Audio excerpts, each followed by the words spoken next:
The show starts in 3, 2, 1, go. Good morning, CaneSport. It's April 18th, 2022. I'm Gary Furman, the publisher of CaneSport.com, joined as always by our managing editor, Matt Shodell, as we discuss the news of the day, presented as always by LifeWallet, where the time is now to take charge of your personal health. And Matt, this weekend was the spring game, an exciting time for the fan base, exciting time for the football team, exciting time for the coaches. And, standing down there on the sideline, I spent most of the scrimmage on the defensive side. So I really wanted to see those guys coaching and how they're interacting with each other. And I'll tell you, man, I walked away very impressed. You could just see the level of expertise out there with the defensive staff, and Coach Adai running the sideline, doing it, really zoned in, doing a really good job, and the hulking presence of Joe Salavea. Man, I'll tell you, I don't like the idea of being a defensive lineman and screwing up with Coach Joe on the sideline. Man, he's a big guy, and he's intense, and he gets into it, and all of them down there, Jason Taylor, they were like really into this spring game and getting the defensive guys to perform. So I thought we'd take a few moments today and focus largely on the spring game. We've got tons of coverage on the website and spring practice in general, and talk a little bit about what we saw, where we feel the team is here as they go into the off-season workouts now. What Coach Cristobal was calling 100 days to the finish line, when they start the season in September. I didn't pull out my calculator and start counting them or whatever, but I imagine he's probably pretty close. I mean, I know Mario is very detail-oriented, so he probably has counted those 100 days. In your eyes, what do you think Miami needs to get accomplished in the next 100 days? Well, first of all, you keep saying spring game, spring game, spring game. I'm like totally confused. I mean, there was a pep rally for fans on Saturday, and there was a former Cane reunion in Fort Lauderdale on Saturday. But what we saw was not representative of what we're going to see come the season. I mean, it was totally vanilla. I was talking to a recruit afterward, and he's like, he counted, okay? He counted how many passes actually went 15 yards or more, and he said there was 5. I didn't count. For some reason, this guy counted, okay? I'm not going to throw him under the bus, but it was an offensive wide receiver recruit. Actually, it was a tight end recruit. But anyway, they weren't trying to do anything. It was a party, man. It was a party. It was a party. And it's funny because fans on the message boards are like, the receivers are terrible. The cornerbacks are amazing. Like, look, take it all with a grain of salt. There's going to be so much more scheming and so much more work they know needs to be done. I'm still not concerned about the receivers as much as everyone says, oh my gosh, the receivers were dropping passes. There's no separation. Like, I'm not concerned. And yeah, if they can add a top receiver in the portal, great. That would be something to do in the next 100 days. But they're going to get it right. I mean, yeah, there was drops by basically everyone who was supposed to be any good. Restrepo had one off his fingertips. It was a little in front of him. Keyshawn Smith should have had a really nice catch, but somehow didn't come up with it. Jacoby George had a chance to catch one he didn't. I think Jaleel Skinner had to drop it. You go down the list. Like, it's the spring, man. Like, I'm not worried about that. And you know me, I'm Mr. Negative. If I'm telling you it's nothing to be worried about, it really is nothing to be worried about, okay? You're setting me up. You're setting me up. I know you are, because I am worried about the receivers, because I've seen the same thing for the last month. I mean, they do not have a number one receiver on this football team. I think you need a number one receiver if you are going to contend for the ACC title this year. And can I tell you why it doesn't matter? Why? Last year, this team could not run the ball. They had to have a number one receiver.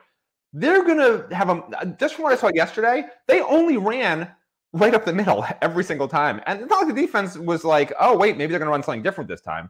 Other than like I agree with you. The first team offensive line looks good. They're going to be able to set up the pass with the run, unlike last year when everyone was playing the pass. I agree with you on the play calling and the vanilla and all that. It's just, I just know that there's going to be 4 or 5 games this year that are going to be, 1 or 2 play games. And you got to have dudes that can make those 1 or 2 plays. They can get you out of dodge.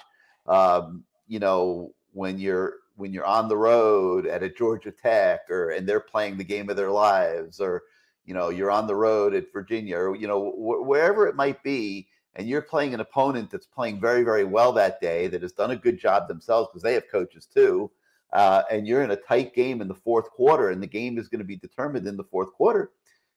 Like, to me, if you're going to get out of those jams, you got to have guys that will be able to do that. And, you know, they'll have running backs that can do it. They're going to have tight ends that can do it. They certainly have a quarterback that can do it. I think that there will be times they need a receiver that can do it. And I think they are going to be looking very, very hard the next month or so in the transfer portal to see if a guy that can be a difference maker enters the portal that they can recruit like there's no tomorrow. And, you know, we'll see what happens. I don't know who that guy is. I don't know if he will even show up. But I assure you, the coaches are going on the road for spring recruiting, and the feelers will be out there. They will make it known that they are looking for a number 1 receiver. So if there's a kid that's, you know, maybe not so thrilled with where he's at, or he wants a more high-profile home, and it doesn't necessarily get a whole lot more profile than being WR1 for the Miami Hurricanes, then that beast might surface in the next month and a half. We'll see. But Matt, let's you know, I did this in my column, and I went position by position and talked a little bit about my thoughts and what I saw this spring at each position. You know, I'd like to get your thoughts too. So let's go through it a little bit right now for everybody, and let's start with the quarterback position. You know, Tyler Van Dyke to me is sensational. He looks like an NFL number 1 pick. I would love to have a conversation with Mario about Tyler Van Dyke and have him compare to Justin Herbert, because I see a lot of similarities with those two guys, and Tyler has not accomplished what Justin Herbert did to this point. I think, you know, I forget what he was drafted. I think number 6 or 7 in the first round. I'm trying to remember exactly what his draft spot was, and it remains to be seen what Tyler Van Dyke's going to do. But your thoughts on where the quarterback position is right now? All right. Well, you know, as per usual, you didn't stop talking there for a while. I didn't want to interrupt because God forbid I interrupt. So I'm going to go back because, you know, you asked me what Miami can get done in 100 days, and I never answered it. I went on a rant about. Right, but you're wasting 20 seconds now complaining. Well, because I asked you about the quarterbacks. Tell us about the quarterbacks. I'm going to get to it. But this is important. This is probably you're complaining that I'm not giving you time. I asked you, tell us what you think about the quarterback. And then you cut me off after I started talking. You started going on a tangent as per usual. So this is listen, do you want to learn something, Gary? Do you want to learn something besides hiring women to gyrate around wearing crab claws and complaining about me catching stone crabs? Do you want to learn something new perhaps in your life? You asked what can be done in 100 days. What 2 animals have a gestation period within 100 days, Gary? Can you name 2 animals that have a gestation period within 100 days? Do you even know what gestation period is? I do. Okay. But no, I do not. There are 2 animals that have a gestation period within 100 days. Wild dog and lion. And that's not a joke. And how fitting is that, man? Like, that's what Mario Cristobal, if you're going to describe Mario Cristobal's team and their attitude, those are the 2 teams. So this is his gestation period, right? He's going to turn this team into a weird hybrid combination of a lion and a wild dog. It's going to be called a liog, right? A liog, a lion, wild dog. I don't know. Now, the other thing I want you to look at, Gary, because this is important for you, okay? You want to know what else you can do in 100 days? Google this, okay? 60 small ways to improve your life in the next 100 days. Somebody has actually gone through the trouble of doing a life hack on this. And I particularly like this one, Gary. You can certainly use this one. Number 10, stop complaining for the next 100 days, Gary. Okay? That's number 10. You can look it up. That's true. That's as true as you videotaping some crazy, not crazy, but, you know, some crab lady. I don't know if she's crazy or not. She might be. I don't want to put terms that...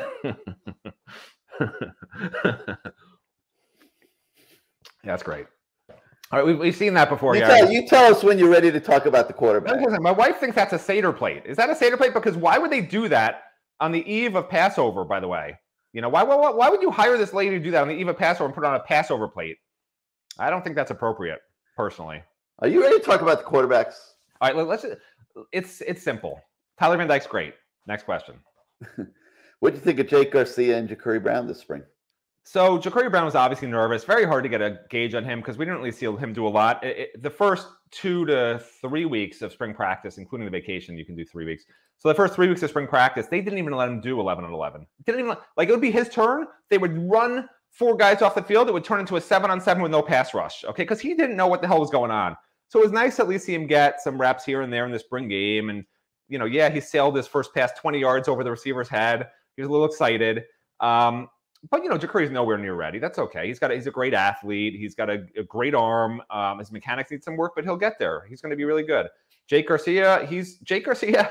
If Tyler Van Dyke wasn't here, we'd be like, oh my God, Jake Garcia is the answer. He's going to be amazing. I'm not worried about Jake Garcia at all. The quarterback room's great. I have no concern. Yeah, I agree. There's clear separation though between 1, 2, and 3. I mean, Tyler's taken his game to a whole nother level. He looks great. Jake, I thought, had a good spring. He, a little, coming off the injury, it took him a little bit to get going, but I thought he did fine, and he's a very, very capable backup. He has no reason to feel like he's being slighted or anything. Like Tyler Van Dyke is a higher level quarterback right now. Looks absolutely unbelievable. Barring the craziest thing in the world, he is going to go to the National Football League after this season. He's already represented by Drew Rosenhaus agency in NIL deals and stuff. He is primed up and ready for that. That is clearly the path that's mapped out ahead, and it should hopefully for him it plays out that way because he looks the part, and couldn't be more impressed with Tyler. I think Jake did fine. Ja'Cory started very slow this spring, came on progressively each week, like Matt said, miles away, but that's okay. He's at least showing that he can make progress, and don't even worry about what you saw in the spring game. I know the spring game was a little rough, no doubt, but he'll learn from that. He'll learn to protect the football a little bit and move on from that. All right, running backs, Matt. I mean, Thad Franklin got everybody a little excited with some tough running in the spring game, and had a very good spring all in all. He really benefited and responded to the coaching, and with Knighton and Chaney out all spring, he and Henry Parrish got a lot of work and a lot of attention from the coaches. And you could tell that both guys, especially Thad Franklin, benefited greatly from that. This is how good this running back room is, okay? Thad Franklin, in all likelihood, will be the 4th team or maybe even 5th team running back once Javonte Citizen comes back and everyone's healthy, okay? What I will say, and maybe I underestimated him, I got a much better feel for what Mr. Number 21 can do, right? The transfer from Ole Miss, Henry Parrish. I was very impressed. I mean, did he catch everything that came his way? No, but it's obvious he's a really good receiver. He seems very polished. He has more power than I gave him credit for when he first signed. I didn't think he could be a feature back. I've changed my mind. I think he can be a feature back. And I don't know how many times he touched the ball. It must have been at least 20 times, maybe 25 times in the spring game. And I think he can be the guy. I think it's going to be between. I don't listen. For those of you that saw spring practice, Jalen Knighton for some reason has lost weight. He's tiny. I think that if there's going to be a feature back this year, it's either probably going to be Citizen, I guess, just because he has that combination of everything. Really good size, or Parrish. That's just my personal opinion. I think Parrish really looked good. Yeah, he didn't have any really long runs or anything like that, but he made the most of what he had to work with. He's a veteran. He seemed very savvy. He didn't seem overwhelmed by anything. And there was something else I want to say about him, but all complimentary about him. I really was impressed. I mean, I did not think just running one play up the middle every time for a guy who really shouldn't be running up the middle. And you saw in the one sweep that he got around the corner and was gone. I mean, so yeah, super impressed with him. Yeah, I think the one guy I feel for a little bit is Don Chaney. I think he's going to have a tough time getting on the field next year. He's coming off the injury. He probably could stand to take a year and get his body right anyway. But I think he's going to have a hard time getting on the field. I think it's going to be Knighton, Citizen, and Parrish show next fall. Listen, we don't know what Citizen is going to become yet. I don't think Henry Parrish is like a first-round NFL draft pick or anything like that. It's not like Miami can't get better at running back. It can, and it probably will, as guys like Citizen and the guys that follow him get recruited. and that sort of thing. But it's in a decent spot, I think, Matt. And I don't think that running back will be a problem for the Canes this season. All right, let's talk about the guys that I'm really impressed with. That's the tight ends. I thought they did a absolutely fantastic job all spring. Mallory got hurt, but he's going to be solid. Arroyo looks great. Skinner looks great. I mean, I think they should play with multiple tight ends this year. Your thoughts? Yeah, I mean, so we've already talked about the receivers, so you guys sort of understand there's deficiencies there, and there's no number one guy right now. So yeah, I 100% agree. Given that, I think Jaleel Skinner, honestly, if he understands everything, I mean, listen, I would not put it past this coaching staff to make him the starter over Will Mallory if they're only using one tight end. I mean, he's honestly the best pass catching tight end on the roster. Will Mallory is a little more physical, obviously. Jaleel has to gain a lot of weight and get some more strength. But when it comes to just pure downfield, I'm going to catch the ball and run by somebody, Jaleel Skinner is as good as I've seen here, man, in a while. Maybe I can't even think who I'd compare him to, but super impressed with his length. Just very natural. Usually you get guys that are sort of that tall, they're a little gangly, they're a little uncoordinated. He's super coordinated, great hands. Like, there's nothing I've seen right now that he can't do except maybe be a physical run blocker. And Arroyo, I think, looks great too. I don't want to underestimate Arroyo. It's funny, Arroyo gets like no publicity because Skinner's been just such a standout and sort of somewhat of a surprise, I guess, for a true freshman, so to speak, even though he was an Alabama commit, that Arroyo's not getting his due either. They got 3 amazing tight ends, and I just hope that they find a way to somehow use all 3 of them if they have to, because I wouldn't have passed Josh Gaddis. If these receivers aren't that great, I would just put 2 receivers on the field, maybe sometimes have 3 tight ends in the game. I mean, you can really mess people up, man. I got Restrepo. One attached to the line, one spread out wide. Like, why not? I'm Restrepo. I'm at least 2 tight ends on the field, if not 3. I'm not sure. I don't put. I think Josh Gaddis needs to scheme to his personnel. He will. He's always done that.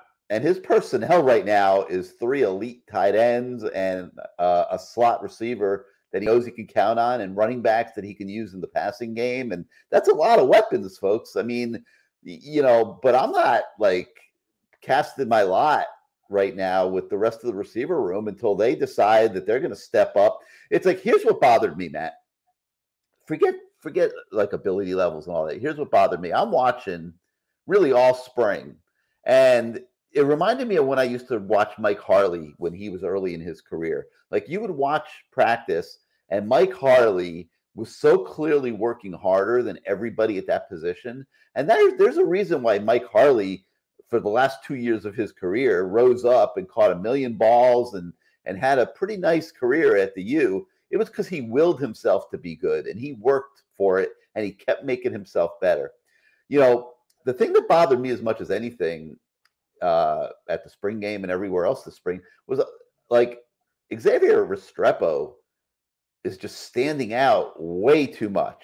Okay. And it's a credit to him, and I'm not just talking about number of catches. I'm talking about the effort that he is putting into his craft every single day out there. It's like he's diving for balls. He's scrapping to get open.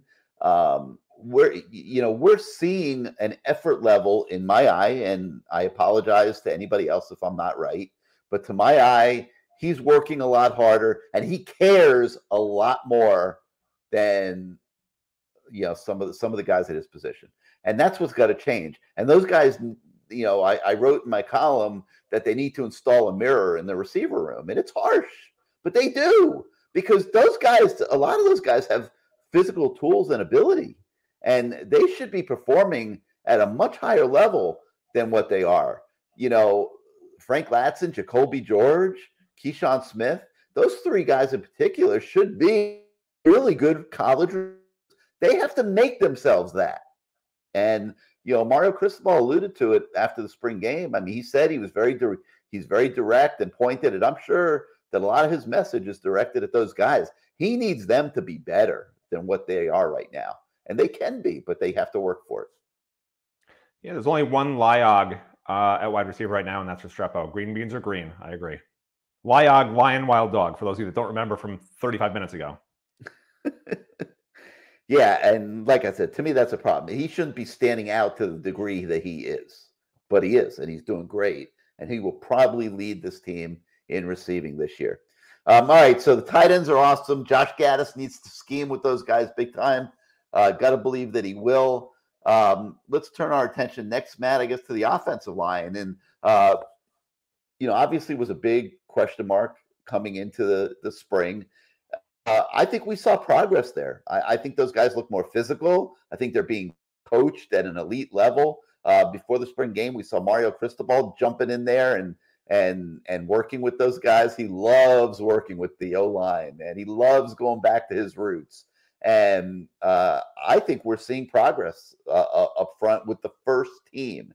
Now, there's a reason why they keep going into the portal and bringing in more linemen, especially some of the guys they had at Oregon, because there's not a lot of depth, and they need it for the fall.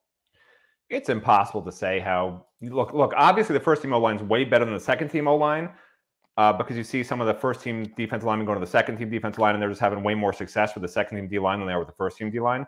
But it's the reason I say it's impossible to say how even the first team offensive line is just this defensive line to me just is not going to be anywhere near elite level. It's a very good point. Even maybe in the ACC. How much are they being tested? Great point. So until they get some of these transfers in, it's just it's just going to be hard to tell. It's if I had to give them a grade on the spring, I'd honestly, you could say A, but I would just say incomplete because we don't know. It's just they just haven't been tested. Yeah, I agree. I wouldn't go to A, but well, I mean, the defensive line could not get any pressure on Tyler Van Dyke yesterday at all. He would stand there. I mean, there was no one even near him, Yeah. for the most part. Which is good and bad, and we're going to get the defensive line in a minute. And Jahfari Harvey, somebody on our message board noted this, and he was definitely in uniform because I eyeballed him. I did not get a snap count or anything. He was in a red jersey to practice before. I think they held him out for the most part because he's probably nicked up a little bit. He got hurt in the prior scrimmage. He's practiced so hard all spring. He probably is a little beat up. But yeah, I mean, like the guys that were out there were not getting a lot done on the first team D line for sure. And that'll be another. But sticking to the offensive line just for a second, I did think they made progress, and I do think you're right that maybe they can't be judged yet until they have to go against a little higher level of competition. All right, Matt, let's shift to defense, and might as well start with the D line since we just touched on it. I don't see a lot going on inside.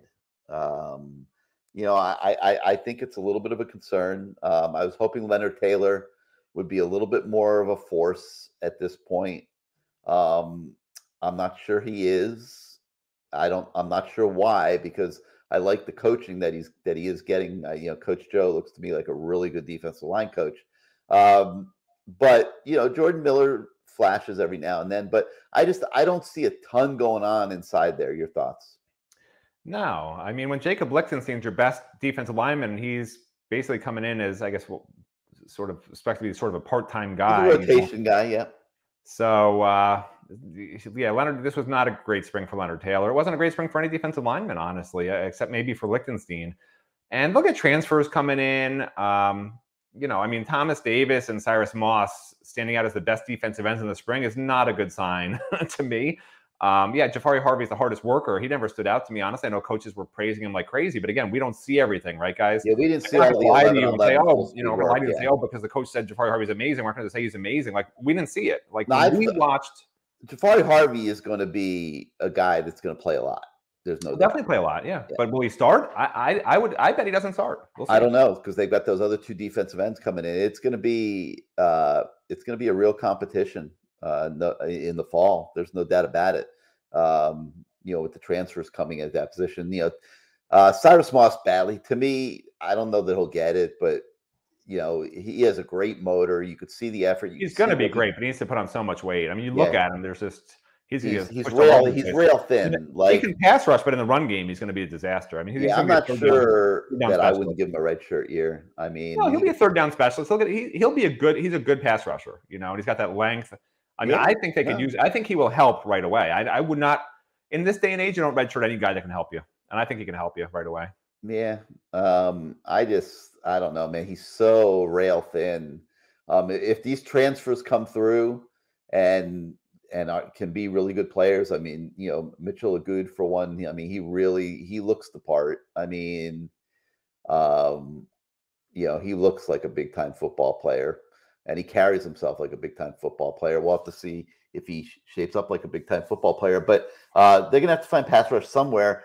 I don't know that Cyrus Moss is really fit. He's ready from an effort standpoint, from a motor standpoint. I don't know that he's ready from a physical standpoint. So we'll see. Anything else, Matt? Jump out. Thomas Davis to me is way too small, but we'll see. Yeah. I mean, that's what I'm saying. Anything else jump out? Not a great spring for the defensive line, period, or the linebackers for that matter. I mean, the defensive backs are the star of the spring. Like on defense. Like if you want to point to the stars of the spring on defense, nothing impressed me greatly on defensive line. There was nobody at linebacker, that really stood out to me. Wesley Bissainthe, I would say, would be the one guy who maybe from day one to the end of the spring, I'm like, okay, this guy can play, at a much higher level than I thought. He flashes every now and then. Yeah, I mean, the other guys from what we saw looked very similar to what we saw last year. They just don't make plays. Like Wayman Steed, again, has a chance for a ball to intercept in the spring game, can't jump high enough to intercept it. It goes right through his hands. Poor guy. I love Wayman Steed. He worked his butt off to come back from 2 knee surgeries. We would never but this is business, right? Football is business. We're not going to say a guy's great because he overcame stuff and he works hard. I mean, he's like what he is. He's worked hard. He plays hard. He's physical, but he's not the fastest. He's not the most instinctual. He's, they can do better. I'm sorry. Like, we're just going to tell like it is here. And they can do better pretty much at every linebacker spot. I think Keontre Smith, they may have found a good star in him. I do like how he's built himself up, how he looks. He's fast enough and big enough to be the guy you want. But because the other guys up front aren't getting it done, like he's not able to shine the way I think he will during the season once they get some better pass rush and really open up some lanes if he's blitzing or, wherever he's trying to get to. He'll have a lot easier time with better defensive linemen in front. But he's for real. Other 2 linebacker spots, I got to think there's going to be transfers that come in, hopefully compete there. Maybe a guy comes off injury and is better than what they got. We'll see. Yeah. The cornerbacks were very impressive to me. Isaiah Dunson has really taken a big step forward, man. Really big. He was battling out there. He was being tough. You could tell he was tired and he was fighting through it and he was covering guys and they weren't getting separation from him. I liked what I saw from him. To Corey Couch looks a lot better to me. And remember, they're getting Graves in. They're getting Rodgers back off injury, 2 top recruits. They're getting Porter in. They're getting Tyreek Stevenson back off injury. That's 4 high-quality cornerbacks to add to what we saw, which was already a really good group. DJ Ivey, I mean, I know he always looks great in practice, but he looks great in practice, man.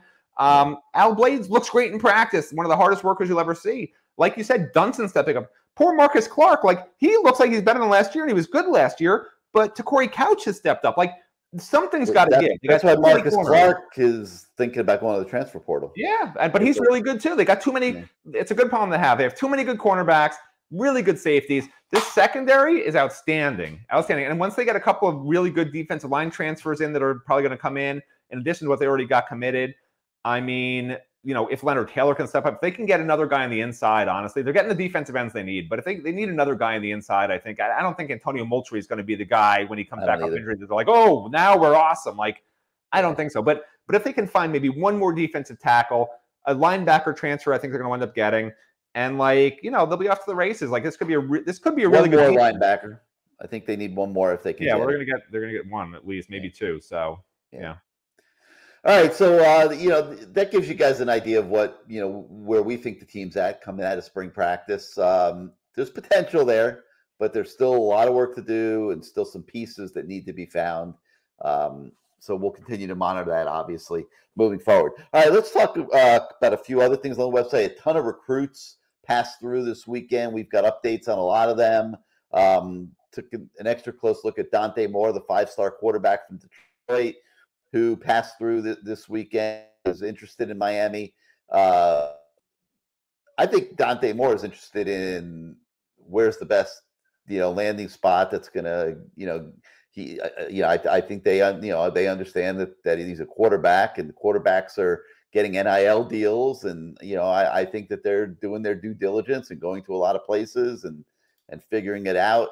I think it'll be a question of whether Dante Moore is a priority for Miami. And that won't be determined until this Jaden Rashada thing shakes itself loose a little bit. and then the coaches will have to decide, all right, who's our priority, and that'll be the guy that gets the most attention. But it was good to see Dante Moore in. He's a good-looking prospect. He's a 5-star for a reason. So there was that visit. And like I said, a whole bunch of other recruits were in over the weekend, and you can check the website. We've got updates on most of those guys. All right, coming up is a visit from offensive line mammoth megastar Peyton Kirkland. He's going to be making a 2-day visit to Miami. We preview that. There's an update on the gains that Miami's making with Louisville commit Jaden Davis, a safety from Georgia. You guys can read that on the website as well as an interview with Jacurri on kind of recapping his spurt and the progress he made. And don't forget the baseball team. Don't forget the baseball team. I'm getting to that right now. Cal did a great job again, breaking things down. We're going to talk baseball in a moment, but first, let's hear from our friends at Life Wallet.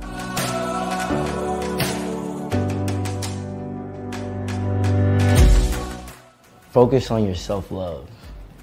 That helps a lot. If you know how to control your self-love, then you'll be fine. You can overcome obstacles by having faith, just keep pushing and keep moving forward. Dark times don't last, tough people do. A word of encouragement would be resiliency, to keep going no matter what. Be an adversity killer. Always fight through and keep pushing when you think it's tough. Don't let no one prove you wrong, and you always got to prove yourself right. Stay patient, keep working, stay persistent, and your time will come.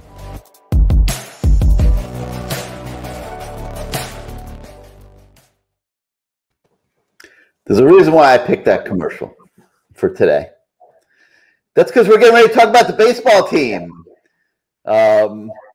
which has to stay persistent. Struggled a little bit at Virginia Tech, Matt, and we have an analysis on the website this morning. What went right? What went wrong for the baseball team at Virginia Tech? Look, they rose to number 2 in the country. You're not winning every game in baseball, but at the same time, if you want to stay ranked high, you got to win in college baseball. So, Matt, your thoughts on summing up the weekend of baseball? They lost 2 out of 3. You got to fire the coaches. No, the baseball team surprised me. I thought they're going to be, lucky to be in the top 20. They've really come together. As much as they fell apart last year, they put in all these new pieces, and man, it's coming together great. That closer is unbelievable. Like, it's gonna be a fun rest of the season, the season goes by fast, but it's gonna be a fun season. What's left of it. All right, so that's going to do it for today for Good Morning Cane Sport. For Matt Shodell, I'm Gary Furman. We thank you for joining us. Hope we gave you a little bit of spring practice recap perspective as you guys try to come and wrap your arms around your team here as it heads into off-season workouts. We'll see you next time, everybody.